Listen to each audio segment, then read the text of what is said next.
Hello and welcome to Electric Bike Report. My name is Pete and this is the 2017 iZip E3 Peak Plus in for testing and review. This is a new category of electric mountain bikes with the plus size tires. They have nearly 3-inch wide tires and the 27.5-inch wheel diameter, and they're just really all-terrain bikes and a lot of fun to ride. So this bike retails for $3,099, and this video is an overview, and I'll have the full review with all the details of the ride characteristics, range test results, pros, cons, and overall thoughts, all at electricbikereport.com. So with that, let's get into the details. So first of all, let's take a look at these plus size tires. These are nearly 3 inches wide. They're the Kenda Havoc tires. And what's cool about these plus size tires is that they kind of have that sweet spot between a traditional mountain bike tire, which is in the range of 2 inches wide, and then you've got the full fat bike tires, which are around 4 inches wide. So these plus size tires kind of combine some of the attributes of the fat bike being able to roll over a lot of obstacles and run lower tire pressures, combined with the agility of traditional mountain bike tire. So, and speaking of tire pressure, you can run these down to around 20 psi, possibly even lower, just depending on your riding style and your riding weight. But when you're able to do that, the tires can kind of mold around some of the obstacles in the trail, like roots and rocks, and keep as much of the tire tread on the trail. And so anyways, you get a lot of traction that way. And also the volume of these, the air volume in these tires, gives you a little bit of a suspension effect. And even though this is a hardtail, you do get some suspension out of that, the volume of the tire. So another cool thing with the 27.5-inch plus size is they get fairly close to the size of the 29er. So you get the ability to roll over obstacles pretty well and pick slightly different lines. But anyways, for off-road, they have a lot of benefits, and for on-road, they provide a lot of stability, just a really stable ride. Now let's take a look at the frame. This is a 6061 aluminum frame that has a lot of hydroform tubes to really put the strength of the material where it's needed, and minimize the material where it's not required. So just taking a look at the tubing here, the down tube and the head tube connection with the top tube there, you can see is just a really solid connection, just very strong. You can also see that low stack FSA headset. It's a really nice clean look. Coming down the down tube, what's really cool is that they've been able to really form the tube so that the battery just sits right in there. And this battery location is great because it's centered and low. Same with the mid-drive motor there. That's the Bosch Performance Line CX system here. And just the weight distribution is really good. But continuing down the frame tubing here, you can see there's a little bit of shrouding built around the battery connection at the bottom. So what you get is a very cohesive look with the battery kind of built into the down tube. And then the top tube here, this is pretty cool because they've created a sort of a dip in the top tube to create a lot of standover height so that the Peak Plus can fit a wide range of riders, give you that standover clearance. And then they've built in this little bit of reinforcement here, and it creates this sort of triangulated piece in the frame, and definitely adds some strength, but it also looks pretty cool too. And then looking at the the seat stays, just nice shapes overall. There is a through axle for the rear wheel, so it provides a nice lateral stability, and overall just nice details on the frame. So here's a closer look at the Suntour XCR suspension fork that's been built specifically for these plus size tires. And it's offering 120 millimeters of travel. It's an air spring fork, and if you remove the cap there on that side, you can adjust the air pressure using a suspension fork pump. And on this side here, you've got a lockout dial. So if you're riding on fairly smooth terrain, you can lock out the fork for a really efficient ride. And then by opening the dial back up like that, you get the full suspension effect. And then on the front here, this is the through axle, and it provides very good solid lateral side-to-side stability of the wheel, much like the through axle on the rear wheel and the frame.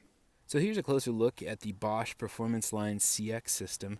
This is a mid-drive motor, and you've got the 400 watt-hour battery pack. This is the Bosch PowerPack 400. It's 36 volts, 11.1 amp hour, and it's just a great location, very centered and relatively low. Same with the motor, and this is a 350 watt motor with up to 75 newton meters of torque, and the CX motor has been designed specifically for mountain biking, so it provides a lot of initial torque at the low speeds. When you're trying to get going on rough terrain or a steep hill, it really helps to get you going. You can also see it has a bash guard here. That's nice. It helps protect the system overall.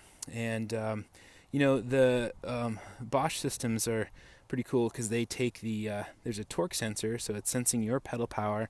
It senses the crank speeds, so it's a cadence sensor, and then it takes the wheel speed, and it takes those three measurements 1,000 times per second to really provide a smooth blend of the electric assist with your pedal power. So overall, just a really nice intuitive ride feel.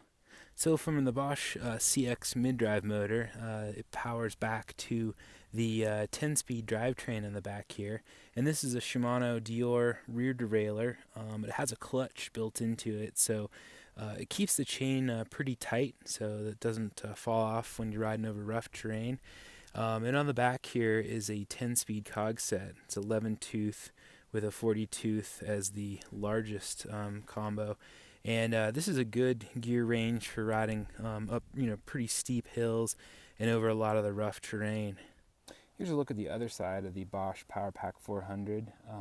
It's got the lock at the top, and you can remove the battery by unlocking it with the supplied keys and pulling it off the bike.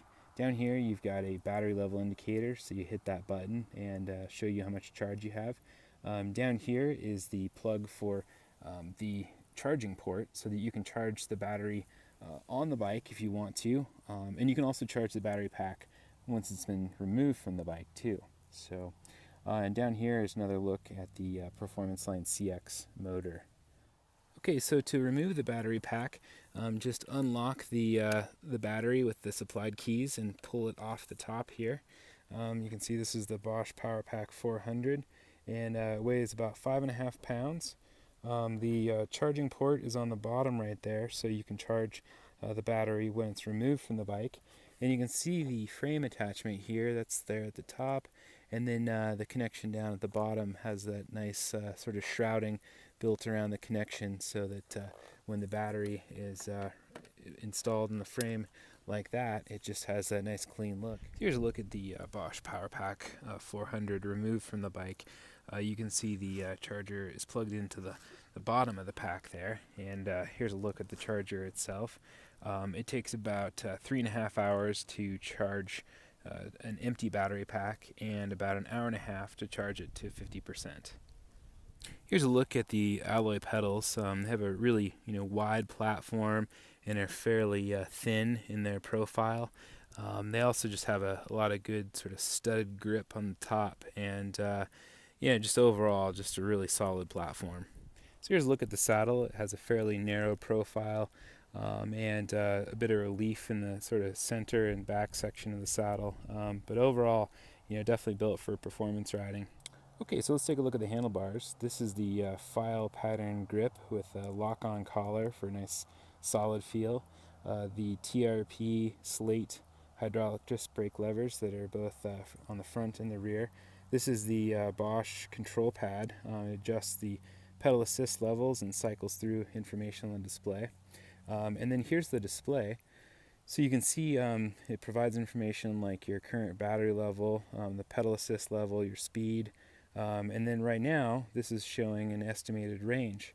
And what that does is that this estimates the range based on your current battery level, and this is not a full battery. You can see the full ranges in the review at electricbikereport.com. So if I go down to Sport, you can see the range increases down to Tour, it gets better, and then Eco even more range. So, and then you've got the off option, so that's no pedal assist. But basically, it's just estimating those ranges based on your battery level, the pedal assist level, and what kind of terrain you've been riding over. So it's a really cool feature for planning out your ride.